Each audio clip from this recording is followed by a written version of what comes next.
Hola, muy buenos días. Pues el día de hoy vamos a ver el tema de vasculitis de grandes vasos.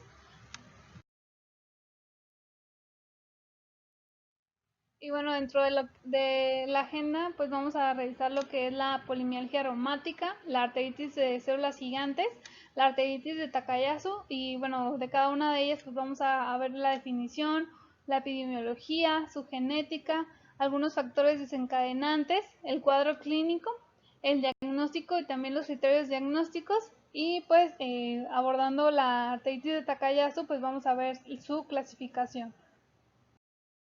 Y bueno, iniciando con polimialgia reumática y arteritis de células gigantes, vamos a ver que, bueno, estas dos patologías, estas dos vasculitis, pues se asocian frecuentemente, las podemos encontrar en los mismos pacientes clínicamente, entonces vamos a ver algunas características que pues van a ser similares en ambas patologías. Y bueno, empezando con cómo se define la polimialgia reumática, pues esta va a ser una enfermedad inflamatoria crónica de causa desconocida, la cual normalmente no se va a ver en personas menores de 50 años. Esta va a estar caracterizada por dolor en las porciones proximales de las extremidades y en el torso, y pues no hay una prueba diagnóstica específica para su diagnóstico. Dentro de sus características de esta vasculitis, pues tenemos estas cuatro características, que es dolor y rigidez matutina, que va a durar más de 30 minutos, que se puede encontrar en el hombro, en la cintura escapular, a nivel del cuello o puede estar en combinación. La duración de estos síntomas generalmente lo va a referir el paciente por un mes o más. Pues la edad es muy importante, tanto para la polimialgia y la arteritis de células gigantes, pues la edad es una característica importante que generalmente la vamos a ver que pues, se va a presentar en la edad adulta, generalmente mayor de 50 años. Y otra característica pues va a ser la evidencia de inflamación sistémica, esto con los reactantes de fase aguda que va a ser la BCG y la PCR. Y bueno, la definición para arteritis de células gigantes, bueno, esta vasculitis ha recibido distintos nombres como arteritis de la temporal, arteritis craneal y arteritis granulomatosa. Esta pues es una vasculitis granulomatosa que va a afectar arterias tanto de tamaño grande y mediano. Afecta principalmente a la aorta, a las ramas de la arteria oftálmica y a las ramas extracraneales de la arteria carótida. La epidemiología de arteritis de células gigantes y polimialgia reumática ha sido difícil de conocer, esto debido pues a sus características clínicas y también pues a la superposición que tienen estas dos entidades. Se ha visto una mayor prevalencia en la población de ascendencia del norte de Europa, en la población de Escandinava. Se ha encontrado una incidencia de arteritis de células gigantes en 18 a 29 casos por cada 100.000 personas y de polimialgia reumática de 41 a 113 casos por cada 100.000 personas. Se ha visto una baja incidencia en poblaciones japonesas en India del Norte y afroamericanos. Su pico de incidencia pues es a los 70 y 80 años, con mayor afectación en mujeres, en un 65 a un 75%, con una relación 2:1 en comparación con los hombres. Y bueno, también se conoce que la polimialgia reumática es de 2 a 3 veces más frecuente que la arteritis de células gigantes. Y la polimialgia reumática la podemos encontrar en hasta un 40 a un 60% de los pacientes con arteritis de células gigantes al momento del diagnóstico. Y un 16 a un 21% de pacientes que tengan diagnóstico de polimialgia reumática van a presentar arteritis de células gigantes. Y en un 83% de los pacientes con arteritis de células gigantes van a presentar lo que es afectación de grandes vasos. Y esto es importante porque cuando hay afectación de lo que son vasos grandes, los pacientes van a presentar manifestaciones clínicas que no son las usuales, que generalmente pues se presentan en la arteritis de células gigantes. Entonces es algo que tenemos que tener en cuenta y lo vamos a ver un poquito más adelante. Generalmente esta afectación de los grandes vasos la podemos encontrar al diagnóstico de la arteritis de células gigantes o 4 a 5 años posterior a su diagnóstico.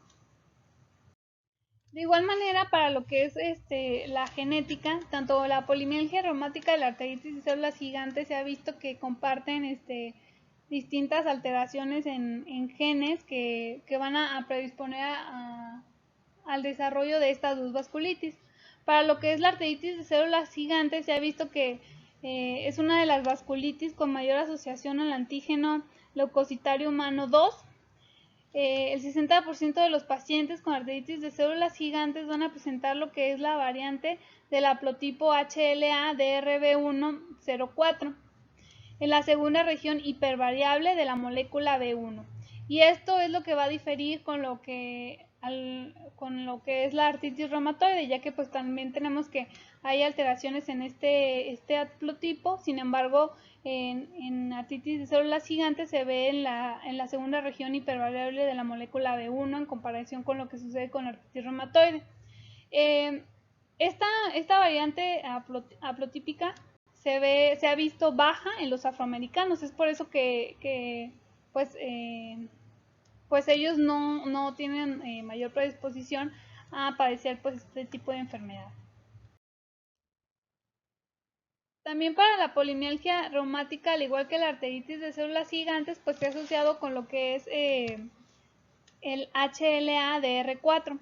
La susceptibilidad a arteritis de células gigantes y polimialgia reumática se ha asociado a polimorfismos de genes para el factor de necrosis tumoral y también para moléculas de adhesión e interleucina 18. Para lo que es la polimialgia reumática, también se han descubierto polimorfismos y alteraciones genéticas a nivel de lo que es el receptor antagonista de la interleucina 1 y de la interleucina 10, así como en la molécula de adhesión 1.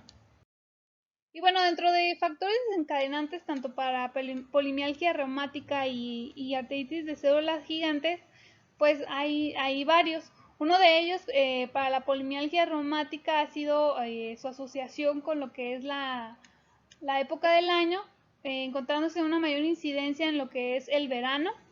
El tabaquismo se ha visto que incrementa el riesgo hasta 6 veces para lo que es la arteritis de células gigantes. Y en pacientes con arteritis de células gigantes, pues se han encontrado antígenos en las superficies de la arteria temporal, antígenos del virus de varicela zoster, por lo que este patógeno pues se ha visto implicado en el inicio de la patogénesis de arteritis de células gigantes. También agentes infecciosos como Mycoplasma pneumoniae y parvovirus B19 se han encontrado asociados tanto para la polimialgia y para arteritis de células gigantes, al igual que la parainfluenza tipo 1 y clamidia pneumoniae. Y bueno, algo interesante es que la diabetes se ha visto que reduce hasta un 50% el riesgo de padecer lo que es la arteritis de células gigantes. Y bueno, dentro de la patogenia de polimialgia reumática y arteritis de células gigantes, vemos que todo inicia a nivel de la adventicia con un reconocimiento de antígenos que va a llevar a la activación de las células dendríticas y estas van a activar subsecuentemente a los linfocitos T y diferenciación a TH1 y TH17 principalmente, que bueno, los TH1 van a producir lo que es el interferón gamma, que va a llevar a una diferenciación y activación de los macrófagos, que también esta activación de los macrófagos pues va a llevar a un aumento y producción de interleucina 1, interleucina 6 principalmente, y también pues formación de células gigantes a nivel de lo que son el lumen del vaso. Estas células gigantes pues producen metalanoproteinasas, factores de crecimiento, factores angiogénicos que pues van a llevar a un remodelamiento a nivel de la pared vascular con proliferación y hiperplasia de la íntima, ¿no? Que va a llevar a una subsecuente pues oclusión, ¿no? Algo diferente que pasa, por ejemplo, en polimialgia reumática es que pues hay ausencia de la producción de interferón gamma por las células T, por lo tanto pues no hay una diferenciación y reclutamiento de macrófagos. Y bueno, ya continuando con las manifestaciones clínicas, diagnóstico y tratamiento, vamos a ver primero a la arteritis de células gigantes. Y bueno, el cuadro clínico de la arteritis de células gigantes pues tiene una evolución insidiosa que puede ir de semanas a meses Sin embargo, un tercio de los pacientes pueden presentar un inicio de los síntomas de forma abrupta. Y dentro de los síntomas más comunes vamos a tener las manifestaciones constitucionales, la cefalea, los síntomas visuales, la claudicación de la mandíbula y la polimialgia reumática, ¿no? Y bueno, aquí lo vemos en esta tabla como la cefalea es uno de los síntomas característicos de la arteritis de células gigantes, perdón. La pérdida de peso, síntomas constituciones como pérdida de peso, fiebre, fatiga, la anorexia. Otro de los síntomas pues frecuentes va a ser los síntomas visuales, que más adelante los vamos a describir un poco. La claudicación de la mandíbula, la polimialgia reumática, podemos encontrar artralgias y diplopia es otro de los síntomas visuales que podemos encontrar, sin embargo se encuentra en un porcentaje menor, ¿no? Y bueno, la cefalea pues es el síntoma más común de la arteritis de células gigantes y se ha descrito en calidad como aburrida, gravedad moderada y más comúnmente se describe a nivel del área temporal. El dolor suele ser enormemente variable, con cambios que puede tener durante el día en la calidad en cuanto a la gravedad del dolor, perdón, y puede localizarse en cualquier parte. Si bien lo más frecuente es que se afecte área temporal, pues también puede afectar lo que es el área occipital. Y bueno, la característica más usual es que el paciente pues experimenta la cefalea como algo nuevo e inusual. La cefalea en pacientes no tratados puede desaparecer semanas después, sin embargo la actividad de la enfermedad pues continúa, ¿no? Eso es algo muy importante y característico de esta enfermedad, que aquellos pacientes que no se tratan les puede desaparecer la cefalea, sin embargo los datos de actividad a nivel de la arteria afectada pues continúa. También 50% de los pacientes se puede observar anormalidades a nivel de la arteria temporal, como es el agrandamiento o inflamación de lo que es la arteria, en el trayecto de la arteria generalmente temporal, como lo vemos aquí en las imágenes, ¿no? Como se ve así agrandada, con hinchazón nodular, sensibilidad a la palpación y podemos encontrar lo que es la pérdida de pulso, ¿no? Y también los pacientes suelen describir sensibilidad en el cuero cabelludo que puede agravarse al estarse peinando el cabello. Y bueno, dentro de los síntomas visuales tenemos la pérdida de visión y la diplopia, que van a ser los síntomas más comúnmente encontrados en pacientes con arteritis de células gigantes. Y bueno, la pérdida de visión, esta puede ser unilateral o bilateral, puede ser transitoria o permanente y esto puede depender de acuerdo al tiempo en el que se inicie el tratamiento. Puede ser parcial o completa y bueno, esta pérdida de visión es secundaria a una neuropatía óptica isquémica anterior. También se han descrito casos de oclusión de la arteria ciliar posterior y también de la oclusión de la arteria retiniana. Sin embargo, pues estos se observan en menor proporción y lo más frecuente es que sea una neuropatía óptica isquémica anterior, ¿no?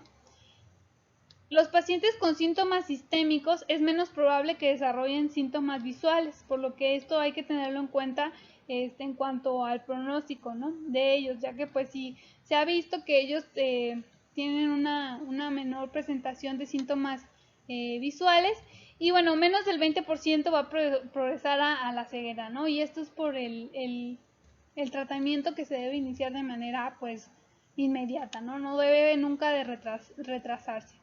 Y bueno, la diplopia va a ser el resultado de la parálisis del nervio ocular motor causado por isquemia, que pues generalmente se va a resolver posterior al tratamiento también. Y bueno, dentro de los hallazgos en la fundoscopía que vamos a encontrar en pacientes con arteritis de células gigantes, como se ve en la imagen, pues vamos a encontrar lo que es la leve palidez y edema del disco óptico, ¿no? Aquí lo vemos. Parches algodonosos dispersos y pequeñas hemorragias, ¿no? Aquí se pueden observar estas pequeñas hemorragias. Es importante saber que los pacientes que presentan alteraciones visuales al inicio del tratamiento con glucorticoides corren el riesgo de que un 13% de ellos desarrollen pérdida visual en comparación con un 1% en aquellos que no presentan alteraciones visuales al inicio del tratamiento. Entonces, esto hay que tenerlo en cuenta, ya que aunque se inicie el tratamiento de manera inmediata en pacientes con alteraciones visuales, un porcentaje, aunque no es tan elevado, pues puede desarrollar pérdida visual. Y bueno, la claudicación de la mandíbula, otro de los síntomas también frecuentes en artritis de células gigantes, pues se va a caracterizar por claudicación de los músculos de la masticación. Y esto se va a encontrar manifestado como una incomodidad, al masticar generalmente carne. El paciente dice que pues hay dolor, tiene esa incomodidad, y esto se puede evidenciar por medio de la prueba de goma de mascar. También otra característica es que los pacientes pueden cursar con fiebre, en hasta un 40% de ellos. Sin embargo, esta fiebre, algo muy característico, es que es de bajo grado, ¿no? No hay picos elevados. Generalmente la vamos a encontrar una fiebre leve. Y bueno, ya continuando con las manifestaciones atípicas, que las podemos encontrar en un 40%, estas manifestaciones generalmente las vamos a encontrar en pacientes que van a presentar involucro de grandes vasos, ¿no? Grandes arterias, ¿no? Dentro de estas manifestaciones atípicas, en un 15% de estos pacientes se puede presentar como una fiebre de origen desconocido, con picos febriles altos que pueden ir de 39.1 a 39.8 grados centígrados, que como ya veíamos anteriormente, generalmente en las manifestaciones típicas de artritis de células gigantes, pues es una fiebre leve, ¿no? Sin embargo, en pacientes con manifestaciones atípicas pueden tener estos picos febriles altos. También podemos encontrar síntomas neurológicos en hasta un 30% de los pacientes, caracterizado por neuropatías a nivel de extremidades superiores e inferiores, también ataques isquémicos transitorios e infartos, que generalmente se van a ver a nivel de la circulación posterior en relación con la anterior, en una relación 3-2. También podemos encontrar delirium, demencia reversible y mielopatía, ¿no? Y también es característico en las manifestaciones atípicas encontrar síntomas respiratorios en un 10%, que va a estar caracterizado, que podemos encontrar dolor de garganta, tos, entre otros, ¿no? Y bueno, también como ya mencionaba, ¿no? Generalmente estas manifestaciones pues son por involucro de las grandes arterias, que se ha visto que en pacientes con artritis de células gigantes, este involucro de grandes arterias lo podemos encontrar en hasta un 83% por medio de estudios de imágenes como la angiotomografía, la angioresonancia magnética. Sin embargo, la evidencia clínica del involucro de estas arterias se ha encontrado solamente en un 10 a un 15% de los pacientes. Y cuando hay involucro de grandes arterias, esos pacientes van a presentar frecuentemente síntomas como soplos a nivel de la carótida, de la subclavia, a nivel también axilar y de las arterias braquiales. También podemos encontrar claudicación en extremidades superiores, disminución o ausencia de pulsos a nivel de cuello o brazos, y el fenómeno de Robinow. Esto de forma temprana, ¿no? Ya en fases tardías, cuando hay involucro de grandes arterias, podemos encontrar lo que es aneurisma torácico, aórtico o abdominal. Y algo muy importante es que generalmente, como ya menciono, ¿no? Estos pacientes no van a presentar pues los síntomas típicos, ¿no? Que es la cefalea, la claudicación de mandíbula, síntomas visuales. Y en ellos hasta menos de un 50% van a presentar anormalidades en la biopsia de la arteria temporal. Por lo tanto, en estos pacientes es muy importante, cuando estamos sospechando un involucro de grandes arterias en un paciente con arteritis de células gigantes, no solamente guiarnos por la biopsia, sino hacer otros estudios de imagen que puedan apoyar nuestro diagnóstico, como es la angiotomografía o la resonancia magnética, que nos van a ayudar a ver estas pues alteraciones a nivel de estos vasos. Y bueno, aquí lo tenemos representado, cuáles son estas manifestaciones atípicas: la fiebre de origen desconocido, síntomas respiratorios, que generalmente es la tos, también manifestaciones otolaringológicas, como glositis, infarto lingual, dolor en la garganta, pérdida de la audición, También pues ya veíamos, ¿no? Cuando hay afectación de grandes vasos podemos encontrar ya en fases tardías, aneurismas, disección, lo que es la claudicación y fenómeno de Raynaud, perdón. Y manifestaciones neurológicas, generalmente por neuropatía periférica, infartos, ataques isquémicos transitorios, demencia, delirium. También se han descrito casos de infarto al miocardio y también lesiones parecidas a tumores, que estos se van a dar por la inflamación granulomatosa alrededor de los vasos, que pueden dar similitud con alguna masa a nivel de las mamas, también a nivel de ovario y uterino. Y bueno, continúa.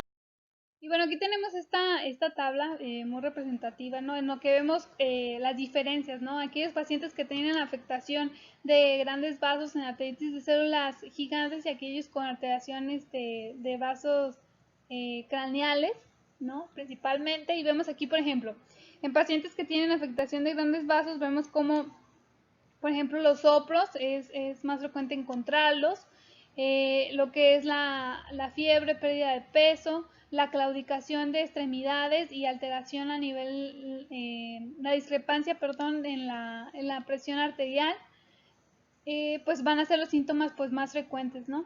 Y sin embargo, en aquellos pacientes con manifestaciones craneales por afectación de estos vasos, pues vemos que los síntomas más comunes son pues la cefalea, lo que es la claudicación de mandíbula, los síntomas visuales. También hay una mayor elevación de lo que son los rectantes de fase aguda, y pues aquí en ellos pues generalmente no vamos a encontrar, por ejemplo, lo que son los soplos o pues la claudicación, ¿no? Continuando con lo que es el diagnóstico, tenemos los criterios diagnósticos, que son los criterios de clasificación para arteritis de células gigantes que fueron propuestos por la ACR. Y bueno, como su nombre lo dice, ¿no? Son criterios de clasificación, no nos hacen el diagnóstico de arteritis de células gigantes, sin embargo, pues pueden ayudarnos a apoyar nuestro diagnóstico. Son 5 criterios diagnósticos, uno de ellos es la edad de más de 50 años, la cefalea pues nueva, las anormalidades en la exploración física a nivel de la arteria temporal, que puede ser, por ejemplo, el dolor a la palpación, la disminución de los pulsos, también la elevación de la BCG por arriba de 50, y pues también los hallazgos encontrados en la biopsia arterial, ¿no? Y bueno, el diagnóstico se va a hacer cuando se tengan 3 de los 5 criterios. Esos criterios tienen una sensibilidad del 93.5 y una especificidad del 91.2%. En cuanto a estudios de laboratorio, pues tenemos que podemos encontrar en arteritis de células gigantes una anemia normocítica normocrómica que puede ser leve a moderada, que pues la vamos a encontrar generalmente en la fase activa de la enfermedad. Muy característico de la arteritis de células gigantes y la polimialgia, pues la elevación de reactantes de fase aguda, tanto BCG y PCR. La PCR pues tiene una mayor sensibilidad, sin embargo no es tanta, ¿no? Para el diagnóstico, la PCR tiene una sensibilidad del 86% en comparación con un 84% de la BCG.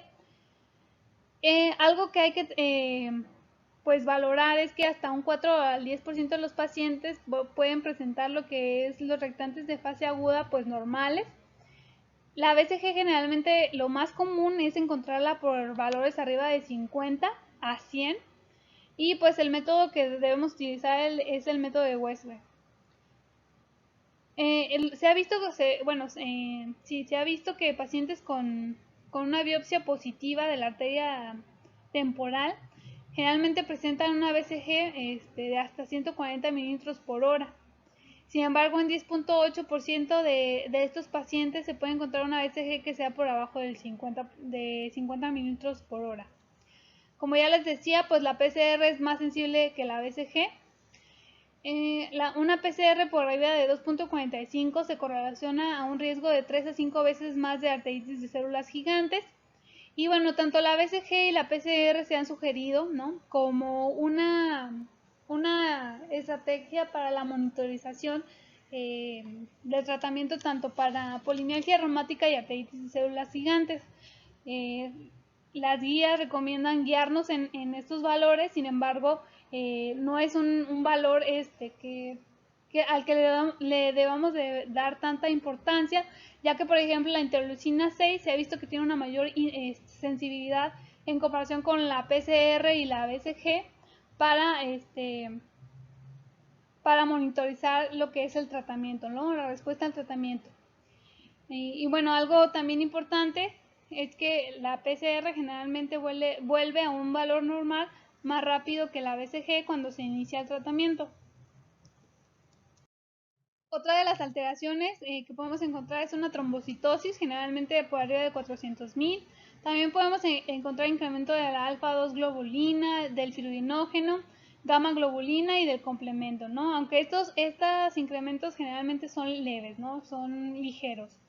Hasta un tercio de los pacientes se puede encontrar alteración en lo que son las pruebas de función hepática. Generalmente encontramos incremento de la fosfatasa alcalina, también aumento de las transaminasas y podemos encontrar el TP prolongado.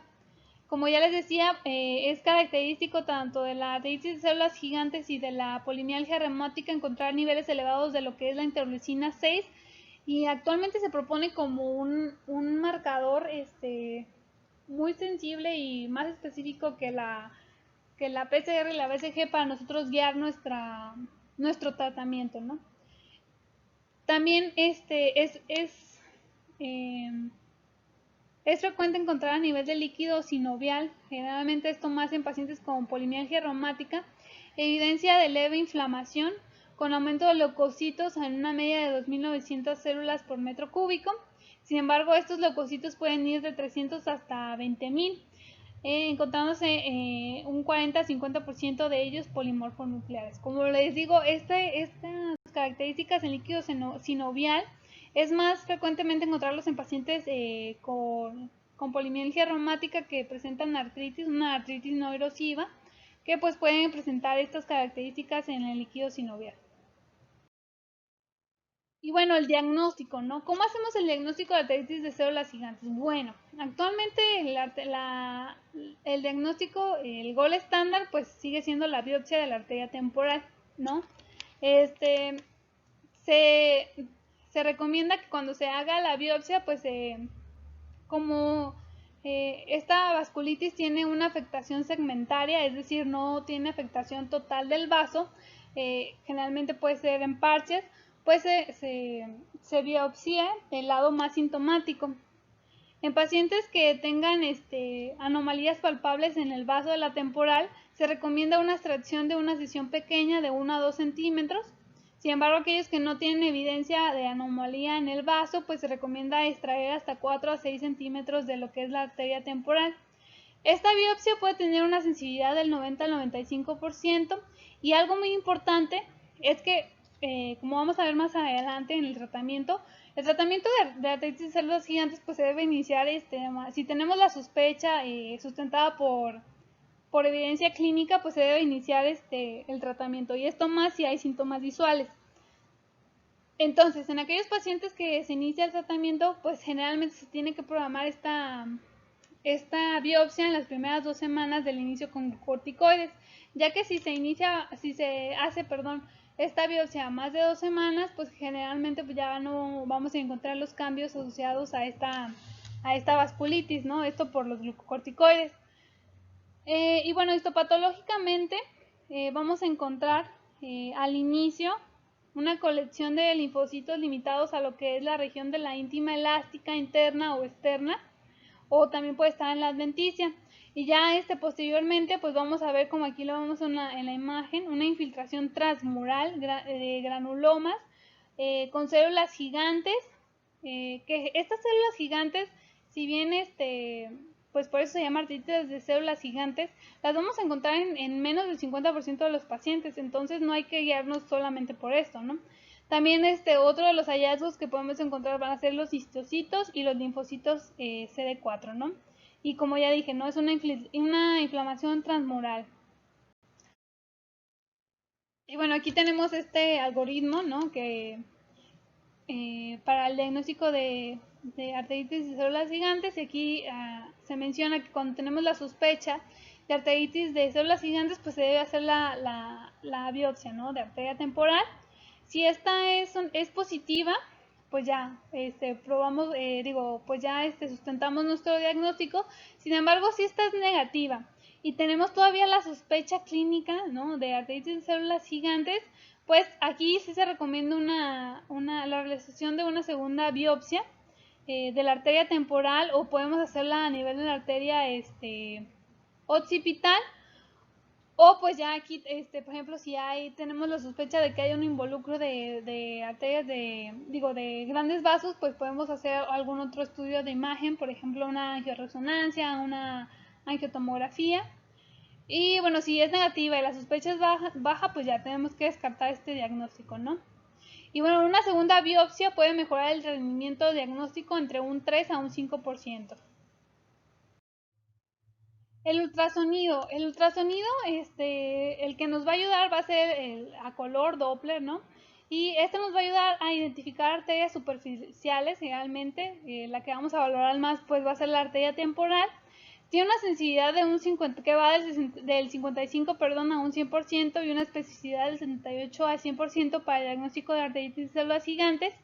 Y bueno, lo más característico, pues sí, la imagen característica que vamos a encontrar en estos pacientes va a ser el signo del halo, ¿no? El signo del halo va a ser un anillo hipoecoico alrededor del lumen de la arteria, el cual va a reflejar inflamación a nivel de la pared del vaso. Y aquí lo vemos en la imagen, ¿no? La arteria temporal, vemos aquí este halo, el signo del halo, ¿no?, alrededor de lo que es la arteria. También podemos encontrar que este signo del halo va a persistir aún cuando nosotros comprimamos con el transductor. Este signo pues va a seguir mostrándose o viéndose en la imagen.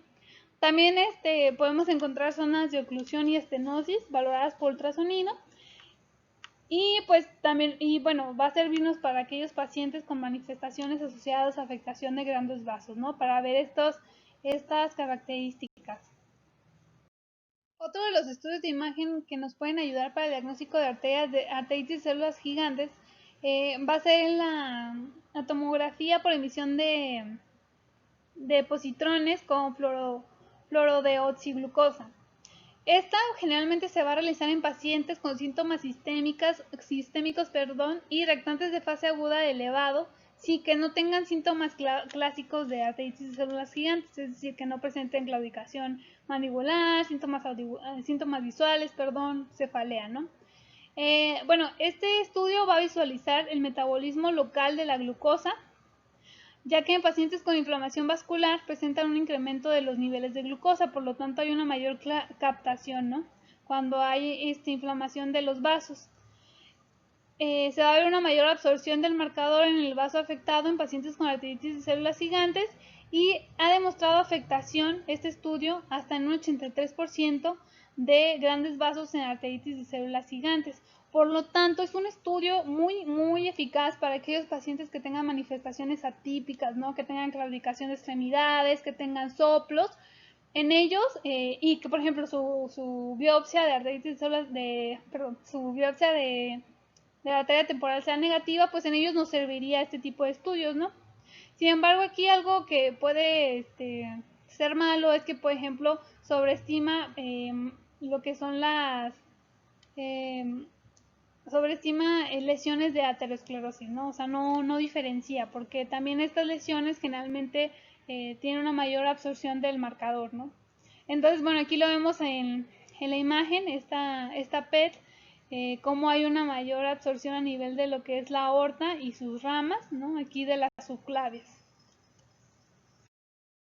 La angiotomografía computarizada y la angioresonancia magnética, pues actualmente son otro de los estudios muy importantes para hacer nosotros el diagnóstico de arteritis de células gigantes, ya que nos van a ser útiles en pacientes que tengan arteritis de células gigantes, que tengan confirmación por biopsia, y queramos evaluar la extensión e involucro arterial para evaluar, por ejemplo, lesiones como estenosis, disección, y aneurismas. También se puede utilizar en pacientes que tengan síntomas de afectación de arterias subclavias o axilar, por ejemplo, que presenten claudicación de extremidades superiores. También nos va a servir para monitorizar las lesiones vasculares posterior al tratamiento. Se ha visto que pues es un estudio de imagen, que sirve, ¿no? En aquellos pacientes que se inicia un tratamiento para ver la mejoría, ¿no? Y también se utilizan en pacientes, como ya mencionaba, con sospecha de involucro de grandes vasos, ¿no? Con manifestaciones no típicas de arteritis de células gigantes. Y la angiotomografía en un 45-65% puede mostrar aortitis y también la disrupción de la capa media, que son lesiones pues características de esta enfermedad. Y en la angioresonancia podemos encontrar el realce del contraste y engrosamiento mural de las arterias. Y bueno, en las siguientes imágenes vemos imágenes de angiotomografía. Y bueno, en la primera imagen estamos viendo lo que es un aneurisma a nivel de la aorta torácica. Aquí en la siguiente imagen, igual una angiotomografía, vemos una oclusión a nivel de la arteria axilar. Y aquí en esta tercera imagen vemos una disección a nivel de lo que es la aorta torácica descendente, ¿no? Y bueno, en este algoritmo, aquí vemos como si hay una sospecha de arteritis de células gigantes, generalmente, por ejemplo, si hay síntomas predominantes craneales como cefalea, claudicación de la mandíbula, síntomas visuales, pues tenemos que hacer un ultrasonido o la biopsia de la arteria temporal. Si esta es positiva, pues nos va a dar la confirmación para arteritis de células gigantes y debemos obtener al diagnóstico una angioresonancia o una angiotomografía para ver la extensión de la vasculitis, ¿no? Para valorar eso. Y si esto es negativo, pero la probabilidad clínica es baja, pues hay que considerar otro diagnóstico, ¿no? Sin embargo, si la probabilidad clínica sigue siendo intermedia o alta, pues aquí podemos utilizar ya los distintos estudios de imagen que hemos revisado, como la angioresonancia, la angiotomografía, el PET, y si este es positivo, pues ya nos va a dar la confirmación de arteritis de células gigantes. Si es negativo, pues ya hay que considerar otro diagnóstico, ¿no? Y bueno, en la otra alternativa de sospecha de arteritis de células gigantes, pero que haya predominancia de síntomas extracraniales como claudicación de brazos y piernas, soplos vasculares, discrepancia a nivel de los pulsos, síntomas constitucionales, fiebre de origen desconocido o una polimialgia reumática refractaria, pues aquí podemos utilizar de primera instancia lo que es la angioresonancia, la angiotomografía o el PET. Si esto es positivo, pues nos va a dar una confirmación diagnóstica de arteritis de células gigantes. Si es negativo y la probabilidad es intermedia o alta, pues hay que considerar lo que es una biopsia a nivel de la arteria temporal o el ultrasonido. Si este es positivo, pues también ya nos confirma la arteritis de células gigantes. Si es negativo, pues hay que considerar otra alternativa diagnóstica. Si este es negativo, pues la probabilidad clínica es baja, pues hay que considerar también otro diagnóstico, ¿no? Y bueno, el tratamiento pues estándar y la piedra angular para el tratamiento de lo que es la arteritis de células gigantes, pues son los glucocorticoides a dosis altas. Se recomienda iniciar una dosis de 40 a 60 miligramos al día de prednisona o cualquier equivalente. Generalmente se recomienda que esto pues sea por 2 a 4 semanas y ya después de ahí pues ya valorar lo que es la disminución de la dosis, ¿no?, de prednisona. Generalmente, porque los pacientes suelen tener recaídas, el tratamiento con prednisona puede durar de hasta 1 a 2 años, ¿no? No hay que retrasar el tratamiento, el inicio del tratamiento nunca, y esto más como ya les comentaba anteriormente, si hay síntomas visuales, ¿no? En pacientes con afectación visual se puede recomendar lo que es la utilización de metilprednisolona, 1 gramo IV, por 3 a 5 días y posteriormente pues ya se continúa con dosis de 40 a 60 miligramos al día. Posteriormente a lo que ya les decía, de 2 a 4 semanas se debe iniciar la disminución gradual de corticosteroides en un 10% de la dosis que se está tomando. Y bueno, cómo vamos a ir monitorizando lo que es pues la mejoría o si hay alguna recaída, pues generalmente pues las guías te recomiendan pues vigilar signos, síntomas y basarnos pues también en los niveles de BCG y PCR. Sin embargo, como ya les comentaba, la interleucina 6 actualmente pues se considera un marcador más sensible en cuanto a monitorización en mejoría en el tratamiento. Un 50% de los pacientes pueden presentar recaídas durante la reducción de lo que es la prednisona. Generalmente cuando hay una dosis de menos de 20 miligramos al día de prednisona es cuando se ha asociado a mayor número de recaídas. Aquí lo recomendado es aumentar 10 miligramos la dosis de prednisona a la dosis previa que se estaba tomando. Aquí la hablar pues propone los signos y síntomas característicos de lo que es una recaída de arteritis de células gigantes, pero pues como vemos pues son pues los mismos síntomas asociados a arteritis de células gigantes como cefalea, síntomas constitucionales, claudicación de la mandíbula, claudicación de brazos, piernas, etcétera, ¿no? Aquí lo importante también es que el hablar, para basarse el tratamiento en recaída de la recaída, pues lo divide en una recaída mayor o menor. Una recaída mayor pues es aquella que tiene síntomas clínicos de isquemia, como claudicación de la mandíbula, síntomas visuales, necrosis del cuero cabelludo, claudicación de extremidades, infartos y pues también la evidencia de inflamación aórtica activa que se puede ver con una dilatación de un vaso grande, también con estenosis o la disección, ¿no? Y pues una recaída menor son actividad de la enfermedad pues que no cumple con los criterios para recaída mayor, ¿no?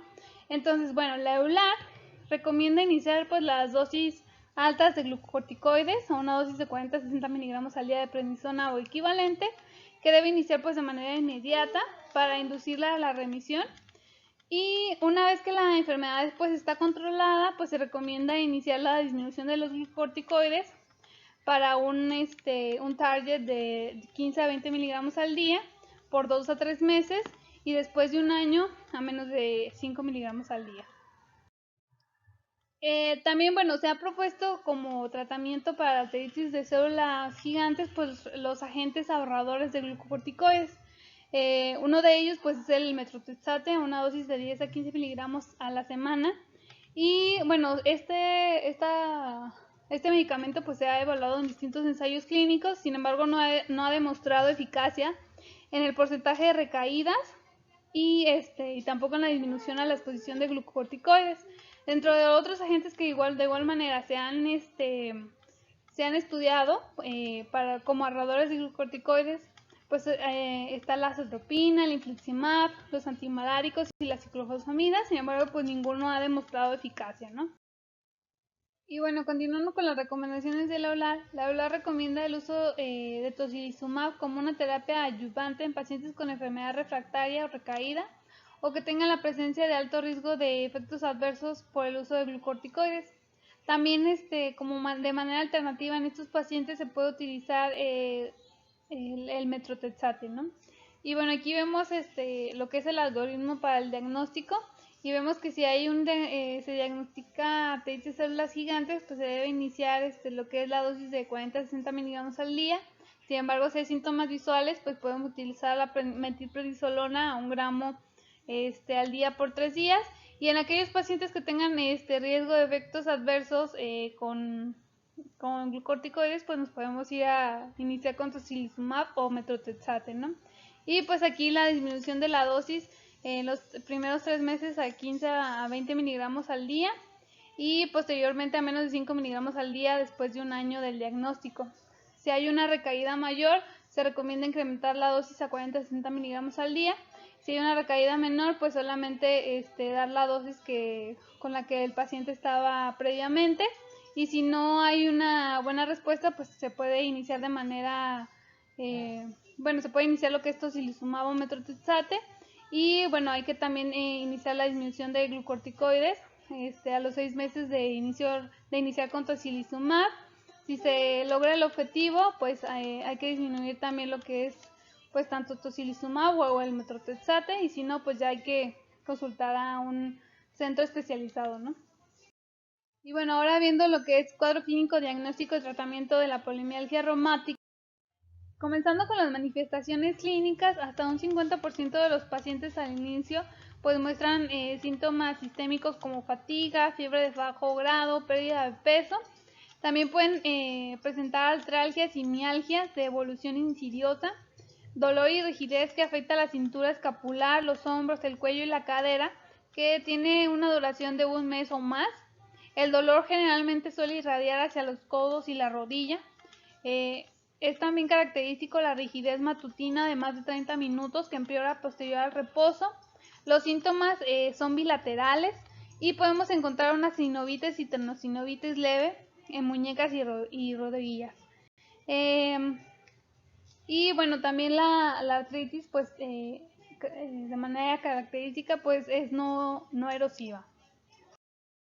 Y bueno, dentro de los criterios de clasificación diagnóstica para polimialgia reumática, pues existen muchos, ¿no? Los más recientes y los más usados actualmente son los propuestos por la EULAR y la ACR. Y bueno, estos incluyen tanto criterios clínicos como por ultrasonido, ¿no? Cada uno nos va a dar distinto puntaje. Los criterios de entrada pues son una edad de más de 50 años, el dolor bilateral en hombros, una BCG o PCR anormal. Para hacer el diagnóstico, pues dentro de los criterios clínicos se tiene que tener un puntaje de 4 o más, los cuales nos van a dar una sensibilidad para el diagnóstico del 68% y una especificidad del 78%. En combinación, criterios clínicos con ultrasonográficos se requieren 5 puntos o más de 5 con una sensibilidad del 66% y especificidad del 81% para el diagnóstico. Dentro de los estudios de laboratorio, generalmente pues como en células gigantes, pues no son específicos.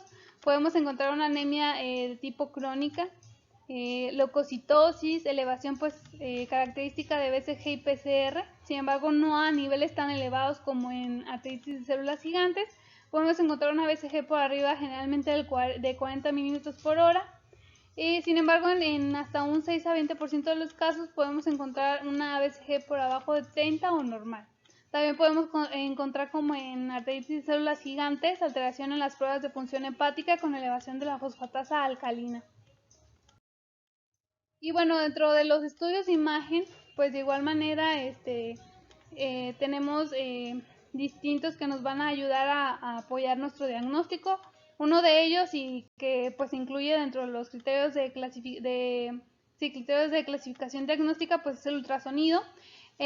Lo más común es encontrar bursitis subacromial o subdeltoidea, también bursitis trocantérica, tendinocinovitis en la cabeza del tendón largo del bíceps, y estos datos nos pueden dar una sensibilidad del 79% y una especificidad del 59% para el diagnóstico de polimialgia reumática.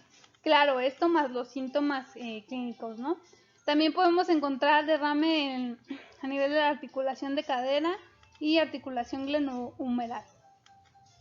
En la resonancia magnética, pues también podemos encontrar datos de bursitis a nivel subacromial, subdeltoidea, cervical también. Podemos ver también lo que es edema extracapsular alrededor de los hombros, que también es un dato característico de polimialgia. Y en el PET, pues de igual manera que en la artritis de células gigantes, podemos ver aumento de la captación de la fluorodeoxiglucosa, generalmente en las arterias subclavias, que nos traduce una inflamación vascular subclínica.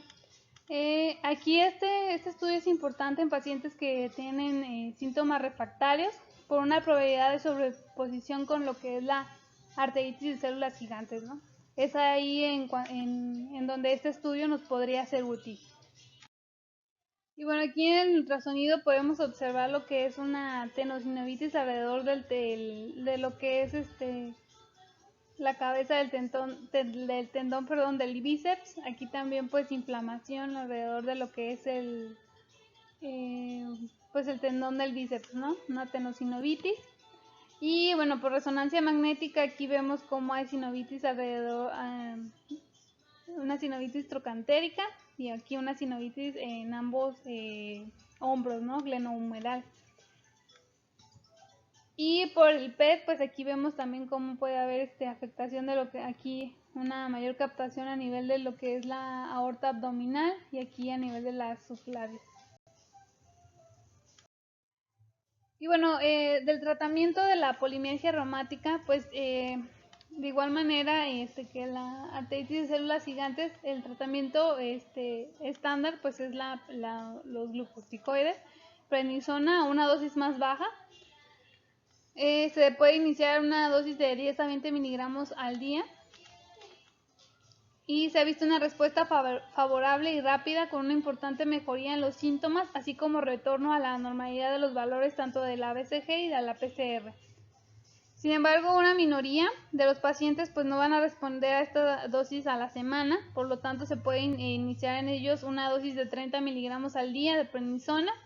Generalmente este requerimiento lo vamos a ver en pacientes que tengan una BCG por arriba de 50 y niveles elevados de lo que es la interleucina 6. A las 2 a 3 semanas de que se inicia el tratamiento se debe iniciar lo que es la disminución de la dosis de glucocorticoides. Generalmente se recomienda una disminución de 2.5 miligramos a la semana hasta alcanzar 10 miligramos al día. Posteriormente una reducción de lo que es 1 miligramo al mes. Y bueno, vemos aquí este algoritmo en cuanto a al tratamiento de polimialgia reumática. Vemos aquí la terapia de inducción, pues la dosis de prednisona 15 a 20 miligramos al día, generalmente por 1 a 2 meses. Y bueno, se puede considerar la terapia para la protección ósea. La terapia de mantenimiento se puede disminuir la dosis de prednisona un 20% cada mes. Hay que monitorizar pues clínicamente también con los reactantes de fase aguda. Cuando la dosis sea de 10 miligramos al día, pues se puede ir disminuyendo de manera gradual y de manera lenta, generalmente un miligramo, una disminución de 1 miligramo cada mes. Para el manejo de lo que es una recaída, pues se puede incrementar la dosis de prednisona un 10 al 20% y se pueden utilizar los agentes ahorradores de glucocorticoides como metotrexate y bueno, ya para concluir vamos a ver lo que es la arteritis de Takayama. Esta pues fue descrita por primera vez por el oftalmólogo Mikitiko Takayasu en la 12ª reunión de la Sociedad Japonesa de Oftalmología en Fukuoka, en 1908.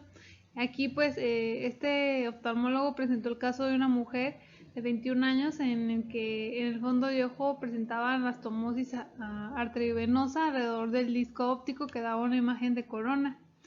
Era lo único que él presentó. Sin embargo, 2 de sus colegas informaron hallazgos similares también en pacientes cuyo examen físico no lograron palpar el pulso radial.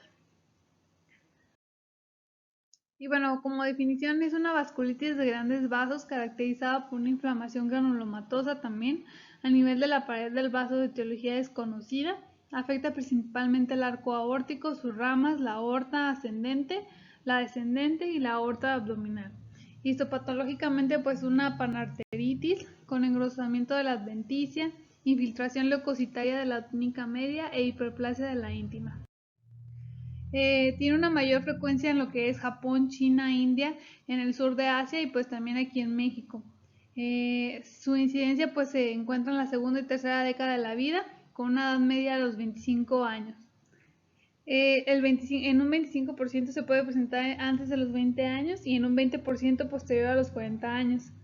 Tiene una incidencia estimada de 2.6 casos por millón de habitantes al año. En México en el 2004 el Instituto Nacional de Cardiología reportó 107 casos de Takayasu.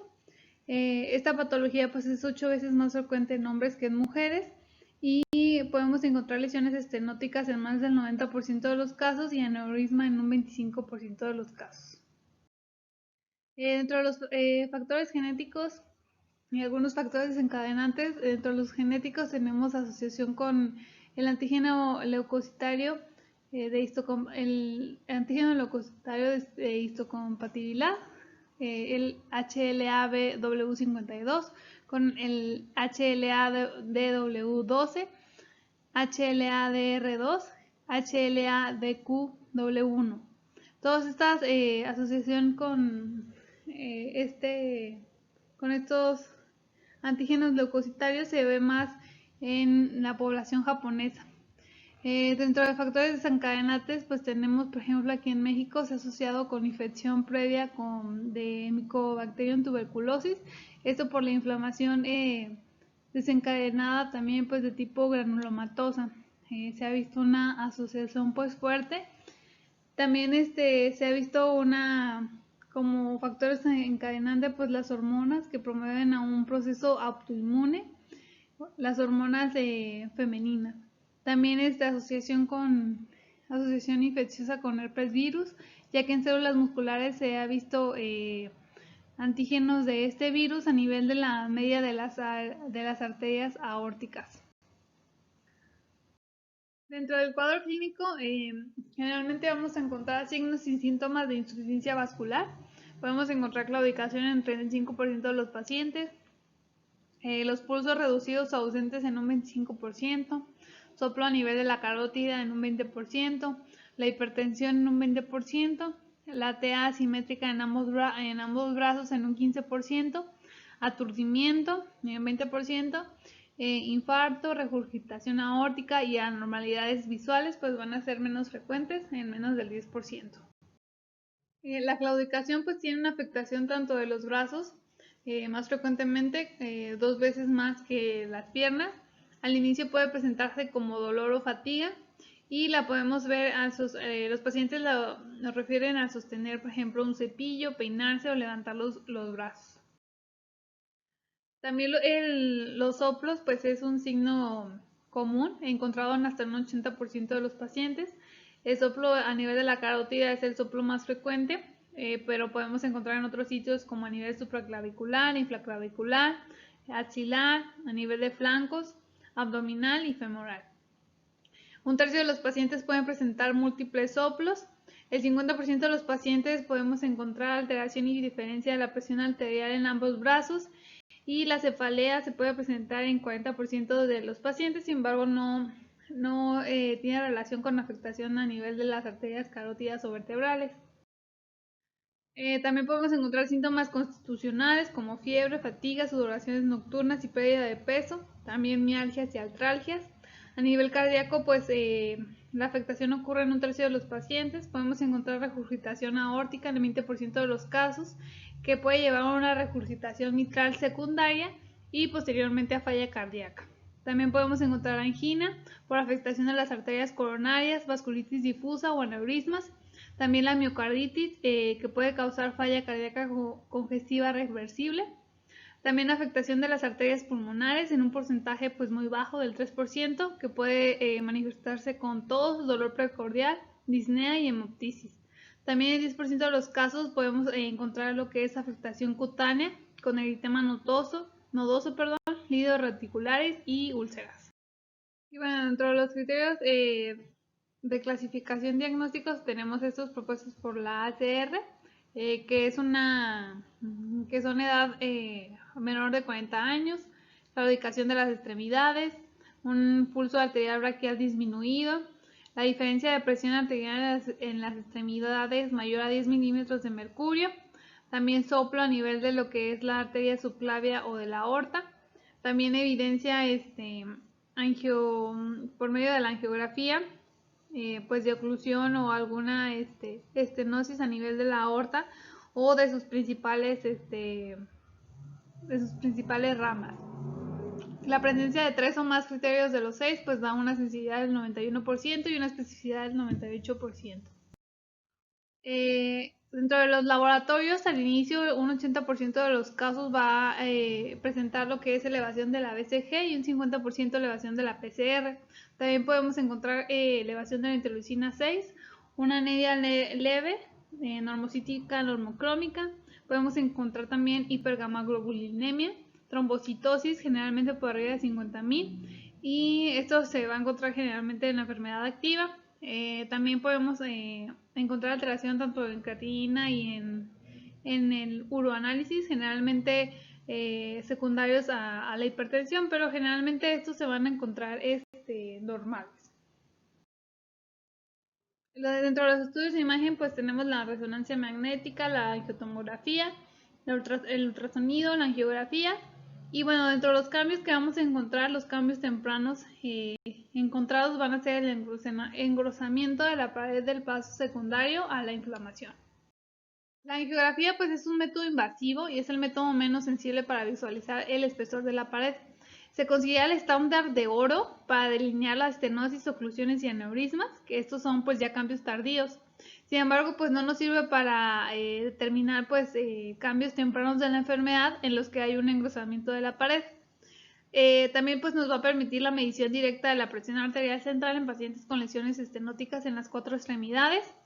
Y actualmente pues se ha reemplazado por la angioresonancia magnética y la angiotomografía para pues visualizar lo que es los cambios a nivel de la pared de los vasos, como es el engrosamiento. También pues se ha utilizado como obtención de imágenes precisas de arterias pequeñas, ramificadas y en la evaluación perioperatoria. La angioresonancia magnética, la angiotomografía, bueno, la angioresonancia magnética pues es un método no invasivo que se ha vuelto el método de imagen preferido para poder valorar la extensión del daño vascular en la arteritis de Takayasu. Pues porque nos permite ver hallazgos preestenóticos como es el engrosamiento de la pared del vaso y edema. También la angiotomografía pues nos permite ver la inflamación de la pared, nos da una excelente calidad de imagen, sin embargo pues requiere exposición a medio de contraste y pues no evaluar arterias de tamaño medio. Y bueno, aquí tenemos esta angioresonancia magnética en la que podemos ver cómo hay aquí a nivel de lo que es la aorta descendente, hay esta inflamación, ¿no? Inflamación vascular, y pues aquí también, ¿no? También aquí a nivel de la arteria descendente. Y pues son cambios que nos permite evaluar pues lesiones preestenóticas, ¿no? Y bueno, dentro de las principales arterias afectadas que podemos valorar por estos estudios de imagen, dentro de las más afectadas, pues la aorta, ¿no? En un 65%, de estos pues el arco aórtico en un 35%, la aorta abdominal en un 47%, también la arteria subclavia pues se encuentra afectada en hasta un 93%, y dentro de las menos afectadas pues la arteria pulmonar, ¿no? En un 5%. Y bueno, con el ultrasonido a color Doppler de alta resolución, dentro de los hallazgos asociados a arteritis de Takayasu podemos ver una pared arterial homogénea, brillante, concéntrica, con engrosamiento de la pared, que es el hallazgo pues más común, ¿no? Es un método sensible para evaluar la lesión preestenótica también, y pues también nos permite identificar ya cambios tardíos como estenosis, oclusiones o aneurismas, y nos permite distinguir estos cambios de lo que son placas ateroscleróticas. Y aquí lo vemos en esta imagen, la arteria carótida común, o sea, normal, y aquí vemos cómo ya existe ese engrosamiento, ¿no? A nivel de la pared.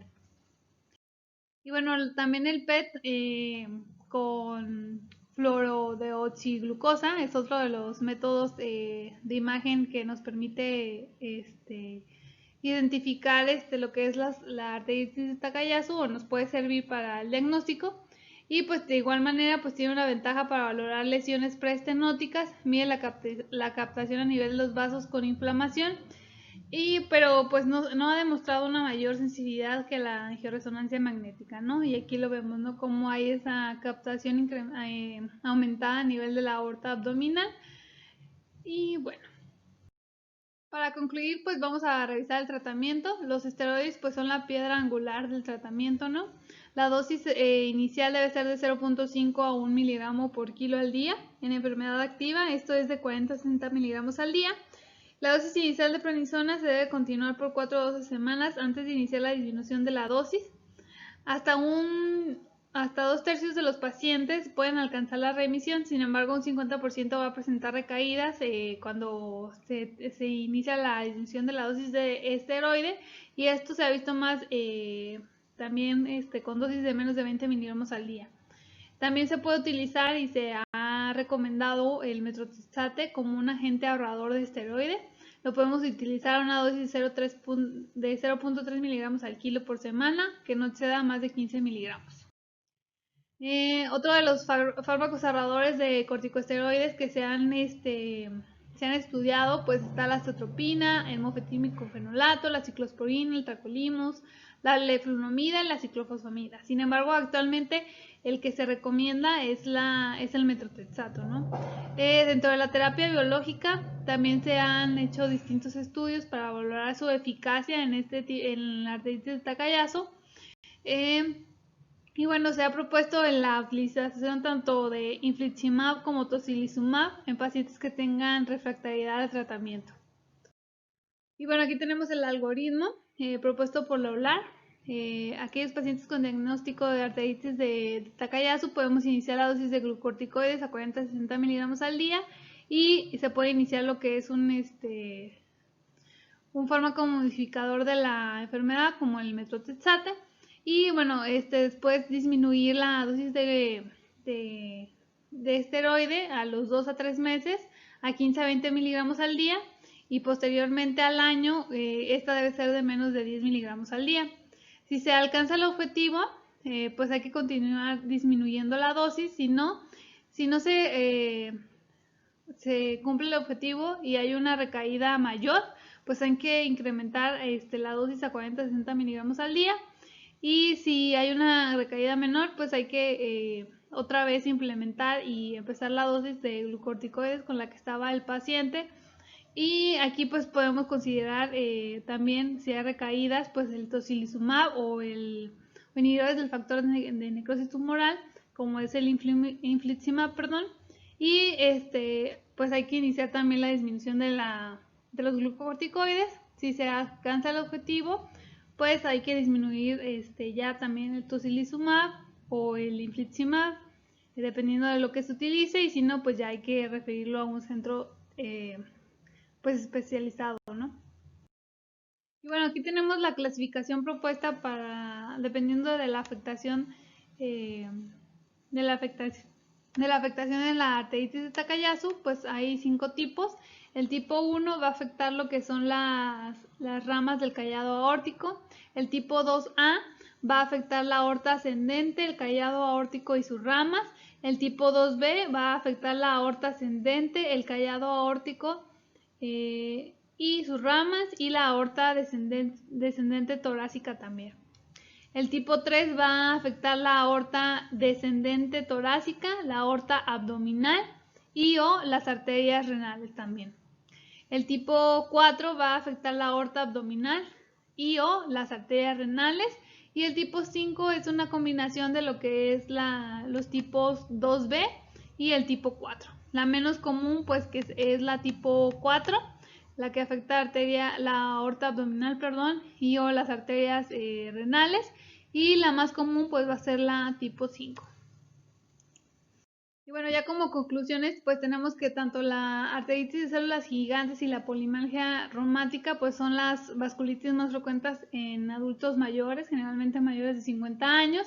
Y bueno, se van a caracterizar junto con la arteritis de Takayasu por ser un tipo de vasculitis granulomatosa que afecta a todas las capas de los vasos sanguíneos.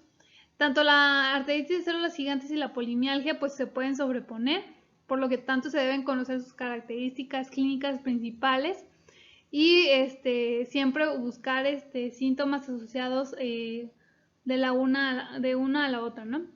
Y pues la arteritis de células gigantes pues se caracteriza por cefalea, claudicación de la mandíbula, síntomas sistémicos. Sin embargo, como ya vimos en la clase, hay que buscar síntomas atípicos, ¿no? Que también son frecuentes, presentarse en hasta el 40% de los casos. Y pues lo característico de la polimialgia reumática es el dolor, la rigidez matutina a nivel de la cintura escapular. Y en lo que es la arteritis de Takayasu, pues esta se presenta más también, al igual que células gigantes y polimialgia en mujeres, en una edad aquí pues más, una edad joven de 20 a 30 años, caracterizada clínicamente por claudicación, soplos, disminución de pulsos, alteración de la TA. Y bueno, para hacer el diagnóstico de este tipo de vasculitis, pues, por ejemplo, para arteritis de células gigantes, pues el estándar de oro, pues es la biopsia. Sin embargo, como ya vimos en la clase, actualmente pues existen distintos estudios de imagen que nos pueden apoyar también al diagnóstico, como es la angioresonancia, la angiotomografía, que nos pueden pues ayudar a valorar lo que son lesiones a nivel de los vasos.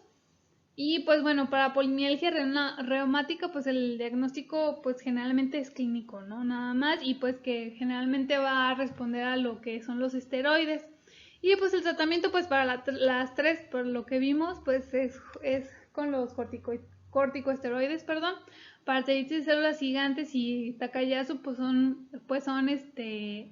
dosis altas de esteroides. Y en células gigantes podemos utilizar lo que son bolos en pacientes que tengan síntomas visuales. Y para polimialgia reumática pues es una dosis más baja de 10 a 20 miligramos al día. Y pues aquí es seguir monitorizando al paciente con los signos, síntomas recurrentes de fase aguda y ir disminuyendo la dosis, ¿no? Y bueno, como tratamiento ayudante en pacientes con refractoriedad, pues se puede utilizar el tocilizumab, en lo que es, por ejemplo, artritis de células gigantes, y también los anti-TNF en Takayasu. Y bueno, por mi parte sería todo. Muchas gracias.